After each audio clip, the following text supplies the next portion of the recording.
Hello, Dr. Gage. Can you tell us how you decided to write this book and develop all the experiments in it?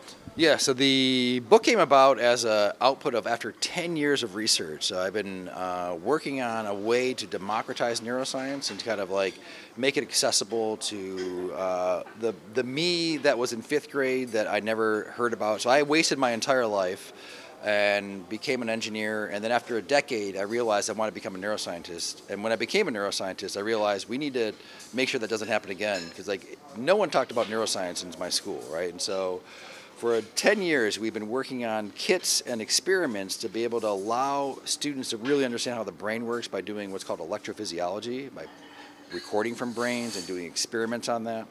And so that came out a few years ago, and we did in Serbia is that we wrote a grant with the U.S. Embassy to make a Serbian edition of the book. But we didn't just translate it. What we did is we added all these cool new experiments of what we're working on lately, which is more about how your brain actually works. And we worked with some students here in Serbia and some students from the U.S., and we've published 5 new chapters, and we've included them in this Serbian edition. So it's cool. So the Serbian edition of the book is 10 times better than the U.S. edition, right? And so I'm not even sure this will ever get released back in the U.S., but it's cool. It's cool. It's in Serbian. Okay, and how does student react to all the experiments, stuff they learn, and how do you think that is important for them to learn? Yeah, so it's funny is that it's so we've been doing it long enough that I can tell you exactly how it works, because I still see the students every year. So we go to a Society for Neuroscience, the largest neuroscience convention in the world. About 30,000 neuroscientists show up.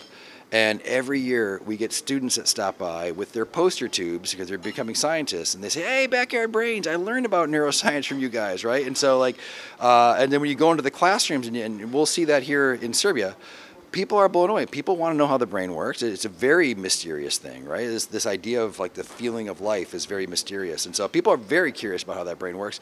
Kids are not an exception to that. And so when you come in and you can allow them to hear what their brain sounds like and see some experiments, then you can control this. You can use neuropharmacology. You can use all this stuff to really understand how these neurons are encoding information. Bam, you've already got them, right? And so then you start doing, some creative things where they start asking their own questions. And then what happens, like those people I was telling you about that had the poster tubes, you start to realize that you can become a neuroscientist, right? You can actually do this, because I've been doing it in school. I've enjoyed it, and I want to do that as a career. And then you start to see these people starting to build it up and starting to actually, and I think that generation who started from like at a really early age thinking about how to run experiments, what can I do? What question can I ask next? What can I do with the equipment that I have? Are going to be the ones that are the thought leaders in the future. Today there is an anti-scientific sentiment in the world, so I think this stuff like this is very important. How important is it to work?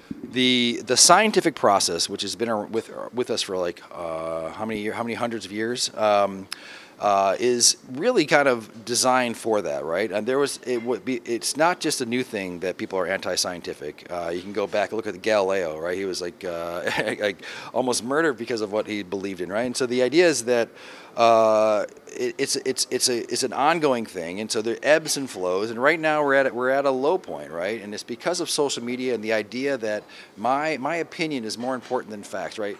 That's how it used to be. And what we're trying to do is get into the classrooms, and really when we're teaching neuroscience, but we're really teaching the scientific process, right? The idea that you might have an opinion. That's what a hypothesis is, an opinion. And then what you have to do after you have the opinion is you need to do an experiment, or you look for facts, right? And then if it proves your thing correct, then you say, all right, and then you argue this is correct because of X, Y, and Z, right? But if you experiment that you do, or the facts that you find are not there, then you have to abandon that. It doesn't matter how like string theory.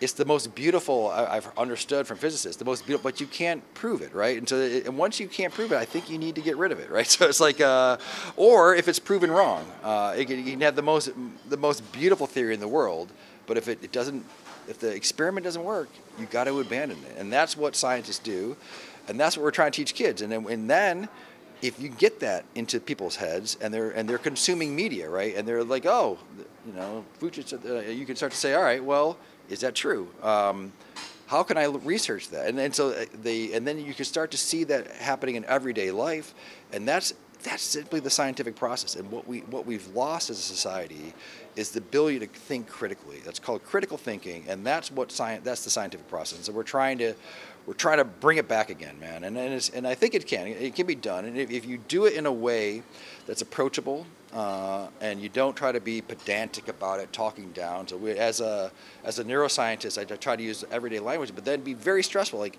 someone asks a question, how can we test it? So you ask the question, how do we test? So you try to engage them, not to tell them what to do, right, but to get them to start thinking, oh shit, I can probably look that up, or I can if I did that, I would actually see if it's true or not, right? And so anyway, that's what we try to do, and we're going to be starting to do that here in Serbia in a big way.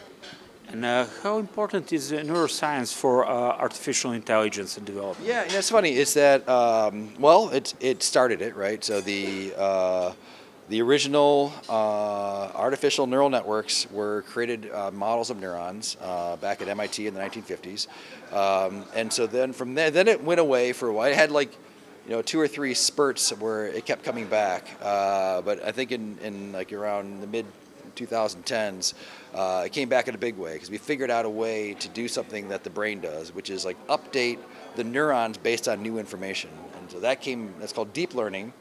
But that 100% comes from like how the brain works. One of the ways the brain works is through what's called back propagation. It's debatable if that's the only way or if that's the best way. I don't think it really does it that way, but I have colleagues that disagree with me. But anyway, the idea of the artificial neural networks, which became CNNs, and which became transformers, became ChatGPT, right, is all based off of how the brain works, or how neurons work with each other. We're taking a different approach. I think, I suspect we're going to be able to get pretty far. I mean, it's already pretty evident that these things are pretty useful, right?